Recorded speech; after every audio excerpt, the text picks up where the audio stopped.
आणि आता महत्त्वाच्या आंतरराष्ट्रीय घडामोडींचा आढावा आपण घेऊया जगाच्या पाठीवरमध्ये। अमेरिकेच्या फर्स्ट लेडी जिल बायडन आणि डॉक्टर अँथनी फॉची यांनी हार्लेम चर्च इथल्या लसीकरण केंद्राला भेट दिली आहे। त्यांच्यासोबत न्यूयॉर्कचे सिनेटर कर्स्टन गिलिबँड देखील होते। हार्लेम इथल्या ॲबेसिनियन बॅप्टिस्ट चर्चमध्ये हे लसीकरण केंद्र आहे। तिथल्या लस घेणाऱ्या नागरिकांची त्यांनी विचारपूस केली। तसंच तिथे उपस्थित असलेल्या 12 वर्षांवरील मुलांना लस घेण्याचं आवाहनही केलं।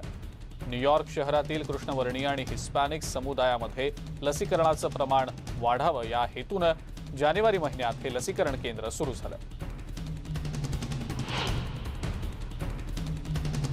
जागतिक स्तरावर लसीकरण वाढवण्यासाठी ब्रिटनचे पंतप्रधान बोरिस जॉन्सन जगातल्या 7 श्रीमंत लोकशाही देशांना आवाहन करणार आहेत। पुढच्या आठवड्यात इंग्लंडमध्ये पहिल्यांदाच G7 राष्ट्रांची प्रत्यक्ष बैठक होतीये। त्यावेळेला 2022 पर्यंत जगभरातील सर्व लोकांचं लसीकरण पूर्ण होण्यासाठी G7 राष्ट्रांच्या नेत्यांना आपण आवाहन करणार असल्याचं जॉन्सन यांनी म्हटलंय। जागतिक लसीकरण मोहिमेचं महत्त्व आपण त्यावेळी समजावून सांगू शकू अशी आशाही जॉन्सन यांनी व्यक्त केली आहे। या पुढाकाराचं जागतिक आरोग्य संघटनेनं स्वागत केलंय। कोरोनाची लस घेतल्याचा पुरावा म्हणजे प्रमाणपत्र देण्यासाठी सरकार लवकरच प्रक्रिया सुरू करणार आहे। आंतरराष्ट्रीय प्रवासासाठी हे प्रमाणपत्र असेल, मात्र स्थानिक प्रवासासाठी अशा प्रकारचं प्रमाणपत्र देण्याचा सरकारचा विचार नाही अशी माहिती ब्रिटनचे आरोग्य मंत्री मॅट हॅनकॉक यांनी दिलेली आहे। लस घेतलेल्या नागरिकांना आणखी काही सवलती देण्याची मागणी ब्रिटनचे माजी पंतप्रधान टोनी ब्लेअर यांनी केलेली होती। यानंतर हॅनकॉक यांनी ही माहिती दिलेली आहे। युरोपियन युनियनसह अन्य देश जर ब्रिटनच्या नागरिकांना लसीकरणाचं प्रमाणपत्र मागत असतील तर त्यांच्या सुरक्षित प्रवासासाठी ते देणं हे आपलं कर्तव्य आहे असंही हॅनकॉक यांनी म्हटलंय।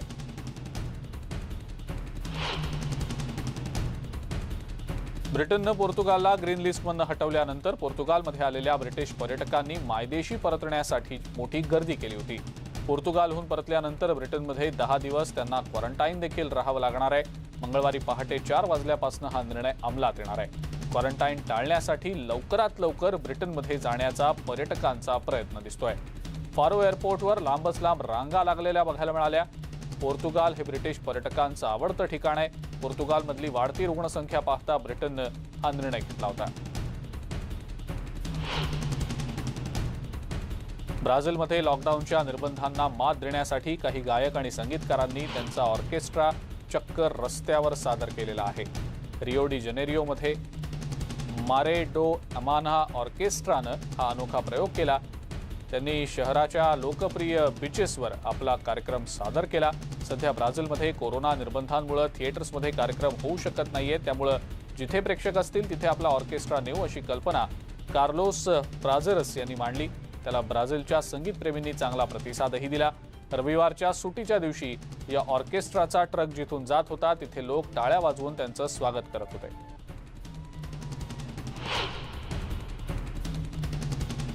इस्रायलमध्ये कोरोनाची गंभीर लक्षणं असणाऱ्या 12 ते 15 वर्षांच्या मुलांना रविवारपासून लस द्यायला सुरुवात झाली आहे। फायझर लस मुलांसाठी सुरक्षित असल्याचा निर्वाळा दिल्यानंतर इस्रायलमध्येही अमेरिकेप्रमाणे 12 वर्षांवरील मुलांचं लसीकरण सुरू झालंय। गेल्या आठवड्यात इस्रायलमध्ये कोरोनाबाबतचे बहुतेक सर्व निर्बंध शिथिल केले गेलेले आहेत।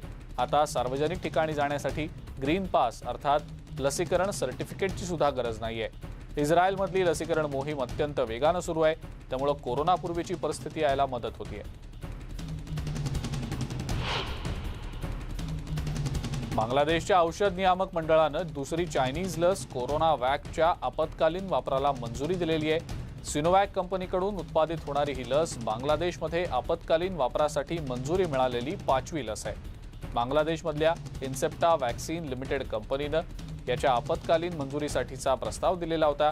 बांगलादेशमधील 4 प्रसिद्ध मेडिकल कॉलेजेसमधील जवळपास 1000 मुलांनी लसीचा पहिला डोसही घेतला। या लसींच्या पुरवठ्याबद्दल चीनचे आभारही मानले गेले। बांगलादेशमध्ये 28 जानेवारीपासून लसीकरण मोहीम सुरू झालेली आहे।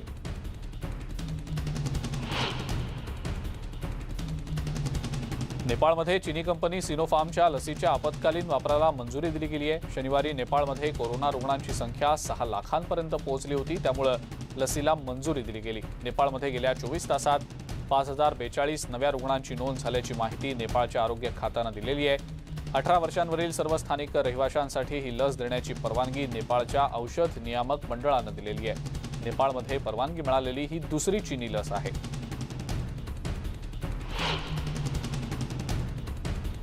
चीनमध्ये रविवारी कोरोनाच्या स्थानिक 5 संक्रमित रुग्णांची नोंद झालेली आहे. हे सगळे रुग्ण गुआंगडोंग प्रांतातले आहेत. राष्ट्रीय आरोग्य मंडळानं ही माहिती दिलेली आहे. बाहेरून आलेल्या 14 नव्या रुग्णांची नोंद आहे. त्यात 4 शांघायमध्ये, 3 गुआंगडोंगमध्ये, प्रत्येकी 2 जेजियांग आणि युनान प्रांतात, लिओलिंग, हेनान आणि सिचुआन प्रांतात प्रत्येकी 1 रुग्ण आहे. मात्र एकाही कोरोना मृत्यूची रविवारी नोंद झालेली नाही. रविवारपर्यंत बाहेरून आलेल्या 6151 रुग्णांची नोंद झालेली आहे. एकूण रुग्णसंख्या 91,267 इतकी झालेली आहे.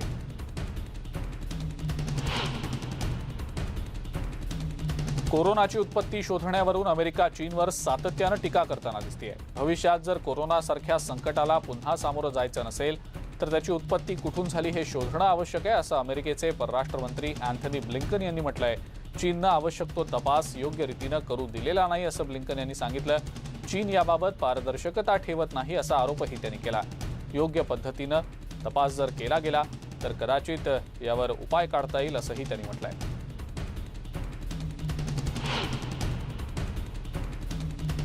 पाकिस्तानच्या दक्षिण भागामध्ये 2 एक्सप्रेस ट्रेन्सची धडक होऊन झालेल्या अपघातामध्ये किमान 30 जणांचा मृत्यू झालाय. घटनास्थळावरून बचाव पथकं आणि ग्रामस्थ आणखी काही जणांची सुटका करण्याचा प्रयत्न करतायत. अजूनही 15 ते 20 प्रवासी अडकून पडल्याची शक्यता आहे. बचाव कार्यासाठी अवजड मशीन्सचा वापर होतोय. मिल्लत एक्सप्रेस रुळावरनं खाली घसरली होती. त्याला समोरून येणाऱ्या सय्यद एक्सप्रेसची धडक बसली. मात्र ट्रेन रुळावरनं घसरण्याचं कारण समजू शकलेलं नाही.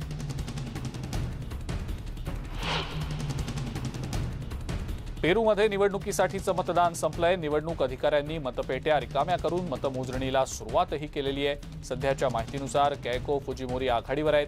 पेड्रो कास्टिलो आणि केइको फुजिमोरी यांच्यात रंगतदार लढत होतीये. विजयी उमेदवार सध्याचे अध्यक्ष फ्रान्सिस्को सगास्ती यांच्याकडून 28 जुलैला पदभार स्वीकारतील आणि 5 वर्षांसाठी सरकार स्थापन करतील.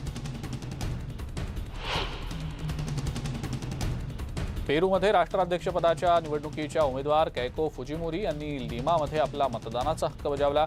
फुजिमोरी यांनी मतदारांना बरीच आश्वासनं दिलेली आहेत.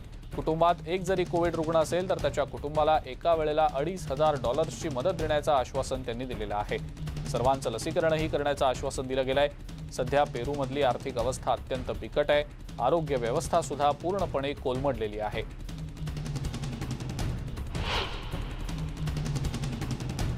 पेरूमधले राष्ट्राध्यक्षपदाचे दुसरे उमेदवार पेड्रो कास्टिलो यांनी टाकाबामा इथं मतदान केलं. त्यांच्यासोबत जवळपास 350 समर्थक होते.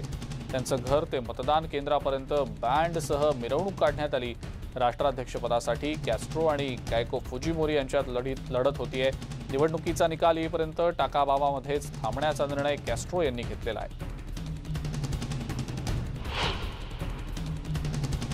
जॉर्डनच्या संसदेनं रविवारी एका खासदाराला निलंबित करण्यासाठीच्या प्रस्तावावर मतदान केलं. ओसामा अल अजमेरा यांच्या समर्थकांचा सुरक्षा रक्षकांशी संघर्ष झालेला होता. ओसामा यांना निलंबित करण्यासाठी आपत्कालीन सत्र बोलावण्यात आलं. यामध्ये 108 लोकप्रतिनिधींनी ओसामा यांच्या निलंबनासाठी मतदान केलं. अम्मान आंतरराष्ट्रीय एअरपोर्ट जवळ नेओर ब्रिज इथं ओसामा यांच्या समर्थकांनी गोळीबार केला होता. दंगल भडकली होती. त्यात 4 पोलीस जखमी झाले होते. काही वाहनंही जाळली गेली. हे समर्थक सातत्यानं रस्ते अडवणं, दंगली भडकवण्याचं काम करत होते. त्यामुळे एकत्र जमण्यावर बंदी घालण्यात आलेली होती. इस्रायलचे पंतप्रधान बेंजामिन नेतन्याहू यांच्या विरोधकांनी तेल अवीवमध्ये एक बैठक घेतली. कोणत्याही क्षणी आघाडी सरकारची घोषणा होऊ शकते अशी त्यांची अपेक्षा आहे. विरोधी पक्षनेते याईर लापिद आणि त्यांचे मुख्य सहकारी नाफ्ताली बेनेट यांनी आपण बहुमत मिळवल्याचा दावा बुधवारीच केलाय. या आघाडीत 8 घटक पक्ष आहेत. नेतन्याहू यांची 12 वर्षांची सत्ता उलथवून टाकण्याच्या समान ध्येयानं हे सगळे एकत्र जमलेत. मात्र त्यांचा रस्ताही फारसा सोपा नाही. मेक्सिकोमध्ये रविवारी काँग्रेसच्या खालच्या सभागृहासाठी मतदान झालं. देशातील गव्हर्नर्स आणि बहुसंख्य महापौरांनी मतदान केलं. राष्ट्राध्यक्ष आंद्रेस मॅन्युएल लोपेज यांच्या मोरेना पक्षाला देशात चौथ्यांदा परिवर्तन घडवण्यासाठी कायदेशीर बहुमत मिळतंय का हे पाहणं महत्त्वाचं आहे. लोपेज आणि त्यांच्या पत्नीनं रविवारी सकाळीच मतदान केलं. लोकशाही चिरायू हो अशी प्रतिक्रिया त्यांनी मतदानानंतर दिलेली आहे. लोपेज यांच्या हातात आणखी सत्ता एकवटली जाऊ नये यासाठीची ही एक संधी आहे असं टीकाकारांचं म्हणणं आहे.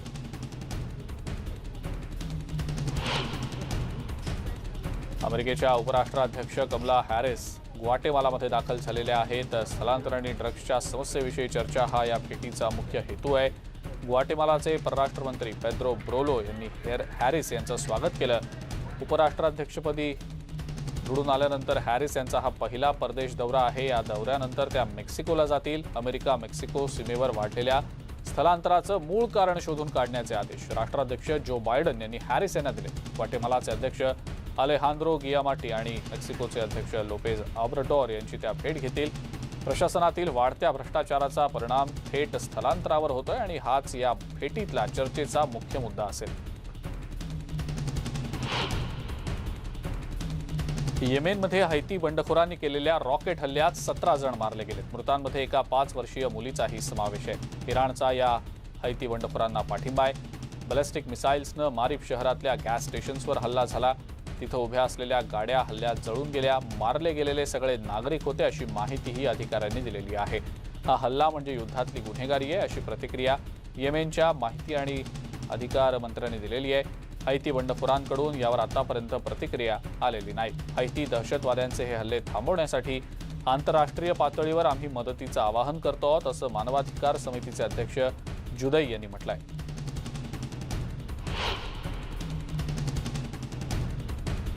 जेरुसलेममध्ये पोलीस विरुद्ध निदर्शनकर्ते असा संघर्ष सुरूच आहे. जेरुसलेममध्ये एका 23 वर्षांच्या महिलेला अटक केल्यानंतर पोलीस स्टेशन बाहेर संघर्ष बघायला मिळाला.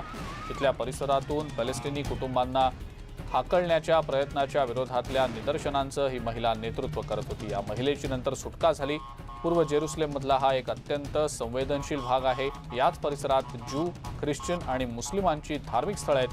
हे आंदोलन म्हणजे रिअल इस्टेटच्या वादाचा एक भाग आहे अशी टीका इथल्या लोकांनी केली आहे. तर आम्हाला कायमच भेदभावाची वागणूक मिळते असा आरोप इथल्या पॅलेस्टिनी नागरिकांनी केलेला आहे. जवळपास 100 प्रवासी घेऊन जाणारी प्रवासी बोट जमिनीला धडकल्यानं अपघात झाला. मात्र बोटीतले 100 प्रवासी सुखरूप असल्याची माहिती आहे. ही बोट न्यूयॉर्क शहरातनं जाते. बोटीला परत पाण्यात नेण्यात आल्याचं अग्निशमन दल आणि कोस्टगार्डनं सांगितलेलं आहे. कोणीही गंभीररित्या जखमी झालेलं नाही. ही बोट हायलँड्स न्यू जर्सीवरून मॅनहॅटन इथल्या 25व्या रस्त्यावर जाते. बोटीतल्या सगळ्या प्रवाशांना बाहेर काढण्यात आलंय. या अपघातामागे काहीतरी तांत्रिक कारण असून त्याबाबत अजूनही माहिती मिळालेली नाही अशी माहिती अधिकाऱ्यांनी दिलेली आहे.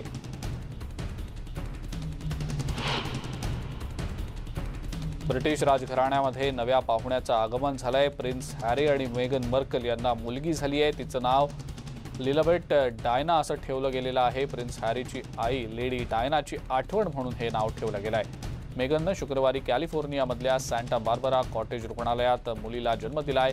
राजघराण्यातील हे 8वं तर प्रिन्स हॅरी आणि मेगनचं दुसरं बाळ आहे. या मुलीचा फोटो अजून प्रसिद्ध झालेला नाही. 2018च्या मे महिन्यात मेगन आणि हॅरीचा विवाह झाला होता. फ्रान्सच्या डी-डे समारंभासाठी लष्करी अधिकारी आणि दिग्गज उपस्थित होते. 77 वर्षांपूर्वी 1944 मध्ये दुसऱ्या महायुद्धाच्या दरम्यान अमेरिकेच्या हल्ल्यामध्ये नॉर्मंडीवर झालेल्या हल्ल्यात अनेक जवानांना प्राण गमवावे लागले होते. या शहीदांना दरवर्षी श्रद्धांजली वाहण्यात येते. यावर्षी सलग दुसऱ्यांदा कोरोनाच्या सावटामुळे या श्रद्धांजलीपर कार्यक्रमात अतिशय कमी संख्येनं लष्करी अधिकारी उपस्थित होते. यावेळेला उपस्थितांनी शहीद जवानांच्या स्मृतीस्थळावर पुष्पचक्र अर्पण केलं. आजही हयात असलेले चार्ल्स शॉ हे त्यावेळेला उपस्थित असलेले सैनिक यावेळीही उपस्थित होते.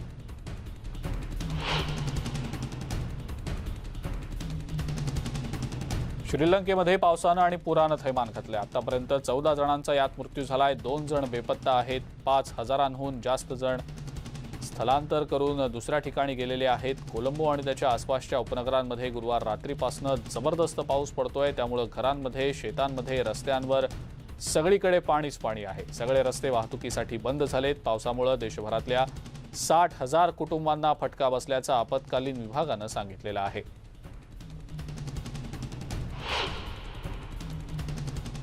श्रीलंकेमध्ये जोरदार पाऊस झालाय आणि अनेक ठिकाणी पूर आलाय. काही ठिकाणी दरडी कोसळल्या आहेत. जमीन खचल्याच्याही काही घटना घडल्या आहेत. 6 जिल्ह्यांमध्ये गुरुवार रात्रीपासून दमदार पाऊस आहे। आतापर्यंत 5000 लोकांना सुरक्षित स्थळी हलवण्यात आलंय। अनेक भागांमधल्या भाताची शेती पाण्याखाली गेलेली आहे। रस्ते पाण्याखाली गेलेत, त्यामुळे वाहतुकीचा खोळंबा झालाय। जवळपास 500 घरांचं मोठं नुकसान झालंय। ब्रेकनंतर जगाच्या पाठीवरमध्ये इतरही आंतरराष्ट्रीय घडामोडींचा आढावा घेऊया। अमेरिकेमध्ये 6 वर्षांचा मुलगा ॲडन याच्यासाठी म्हणून स्मृती सभा आयोजित करण्यात आलेली होती। कॅलिफोर्नियामधल्या ऑरेंज इथं 55 फ्रीवेवर ॲडन याला गोळ्या घालून मारण्यात आलं होतं। हा कार्यक्रम खासगीरित्या ठेवला गेला होता, पण नंतर मात्र तो लाईव्ह करण्यात आला। जवळचे मित्र आणि काही अधिकारी या कार्यक्रमाला उपस्थित होते। 21 मे रोजी त्याच्या आईसोबत जात असताना ॲडनला गोळ्या लागल्या आणि यामध्ये त्याचा मृत्यू झाला होता।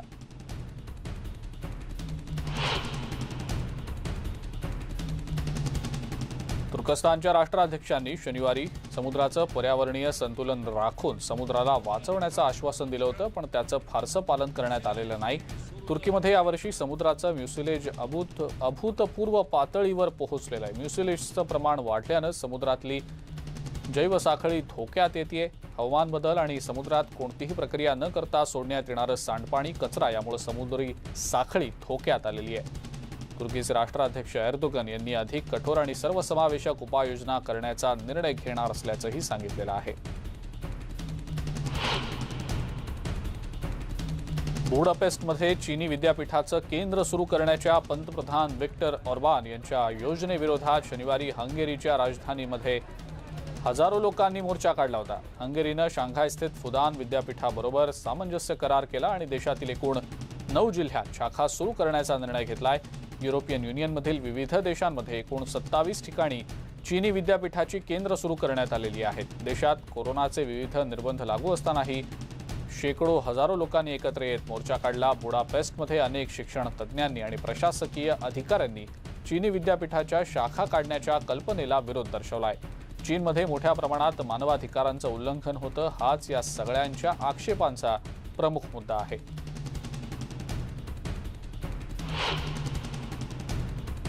आणि या सगळ्या महत्त्वाच्या आंतरराष्ट्रीय घडामोडींसह जगाच्या पाठीवर या आपल्या कार्यक्रमामध्ये वेळ झाली इथंच थांबण्याची। ताज्या बातम्या आणि अपडेट्ससाठी बघत राहा फक्त न्यूज 18 लोकमत।